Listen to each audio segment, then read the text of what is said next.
month or three weeks that have gotten him on the field. Yeah, really proud of Hank. I mean, that kid, you want to talk about, I think I said it last time I was in front of you guys, he's the definition of, tough, smart, dependable that we talk about in this program. The kid shows up every day, doesn't say two words, does his job, works extremely hard, and he deserves everything that's come to him. And he's put himself in a position to be a guy that we count on and that we believe in, and I'm really proud of where he's at. Seems like he's always kind of been that way. You look at his production that he had in high school, had a pretty power program in high school that throws the ball a lot. Just Hank's one of those guys you seem like he doesn't look the part, and then you go, oh, well, he's open. He's somehow kind of that kind of dude. Yep, he's a savvy.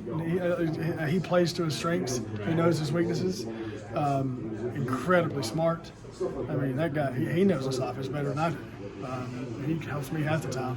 But it's just like I said, man, as a coach, you want guys that show up every day, don't complain, and just do their job.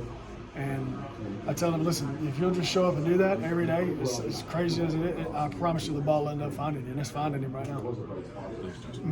Tell me about the next man up mentality. I know that we won't know for sure what the situation is until later in the week, but how's the depth look and that next man up mentality? Yeah, we're good. These guys, man, I've been saying it today, man, we got a lot of guys that know how to play every spot. And as a coach, it's awesome. It's a great feeling to know you can put guys out there and you don't miss a beat. Those guys know how to line up and know how to play. And, obviously nobody wants Pat to be out, right? But those guys are doing a good job of showing up and practicing hard.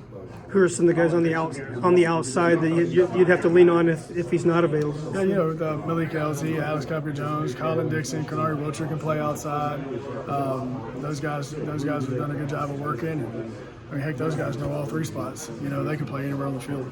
How do you foster that? Is there enough time in practice during the season to get enough reps? Or is there a lot of classroom stuff? Yeah, so we teach conceptually. I think those guys will tell you that too. Like we don't teach spots, right? We teach, hey, this is the concept and this is what these guys have on the concept. And I'm telling you, I got a really smart room. These guys know it better than I do, probably.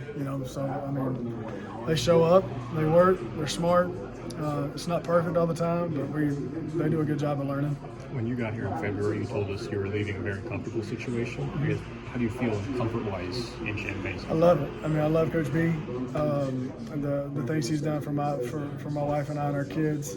The environment. It starts with the head coach, right? And this job's hard enough, right? But just being in a building with really good people is the most important thing at this point in my career. And I can't say enough good things about him. Coach Lunny. Obviously, I think the world of him. That's one of the reasons why I came here. I believe in him and what he believes in. And our offensive staff, man, Bart Miller, Thad and Coach Dish, and even all support staff, man, the guys around the table, man, we got a really, really good staff. The defensive staff, I mean, everybody is pulling in the same direction. Everybody knows Coach B's vision, and he sets the tone for everybody. Coach B's the hardest working person in the building. I mean, I've never seen a human being work so hard. And I mean, when the head coach is doing that, it makes everybody underneath him want to work that much harder. What do you? Have you had you talk about how smart this wide receiver group is, and you've worked with some of the best wide receivers in the nation in college football. I guess, have you had players as smart as you've had now? Yeah, I've always been, every room's going to have a couple, right?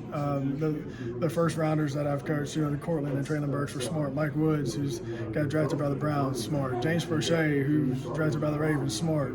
Xavier Leggett, first round pick, smart, right?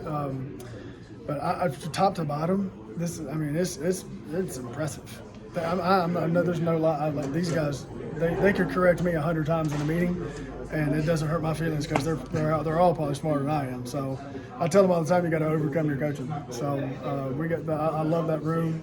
They take a lot of pride in being smart and working really hard. What do you see on film in the back end of the Minnesota defense, both schematically and personnel-wise? Just really good players, two really good corners, solid corners. That freshman safety they got is a ball hawk. I mean, that joker can cover a lot of ground. Really impressed with his speed, his athleticism, his ball skills. They're very well coached, and they play extremely hard. I mean, it's a Big Ten game. But as a competitor, man, that's what you want. You want good secondaries, you want good guys to go against, and I think our guys will be ready. What's some challenges schematically against anything unique about them compared to some of the other teams that you've had to scout this year? Yeah, I mean, I wouldn't necessarily anything unique. And just like I said, they're very well coached. They're where they're supposed to be. They don't get out of position a lot. It's going to be a great challenge. We're going to have to be detailed. We're going to have to play fast. And we're going to have to play with really good execution and really good details. I meant to ask you this last week, but in a game where it's very run heavy, could you tell me about how passing game, setting up for the running game, how do you prepare for that before the game, before Saturday? Yeah, I think for our room, it's all about, hey, what let's play to our strengths. Let's play to what we think we can do really well this week. I mean, the Michigan game was just one of those games. I looked up halfway through the third quarter, it's like, oh, we only got 80 yards of passing, and literally Pat and Zachary were like, I mean, let's just win. I was like, well, yeah, I mean, I just want to win too, right? And those guys, that's this team. It's not just my room, it's this team. Like, if we have to end up throwing it to win, we'll throw it. Like, if we have to end up running it to win, like, the run, obviously, when you can run the ball, it helps set up the pass game. And when you can pass the ball as well, obviously helps the run game as well. So we're very, very balanced to try to play complementary football here with Coach B. That's what he believes in. And, I think everybody's got a good attitude about whatever we got to do to win.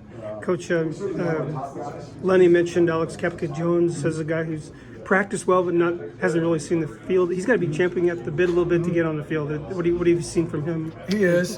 Cap and I talk every week. I love him. He's done a really good job of just showing up every day. And I tell us, listen, I know you're not where you want to be right now, but I don't know when your mama's going to come, but you got to be prepared when it does. And he's done that. I mean, he doesn't show up with a bad attitude. He shows up with a wonderful attitude, and that kid practices his tail off. And I can't say enough good things about Kapka. He's been raised the right way. He's got great parents. Kid works his tail off, and eventually it's going to pay off for him. Thanks, Coach.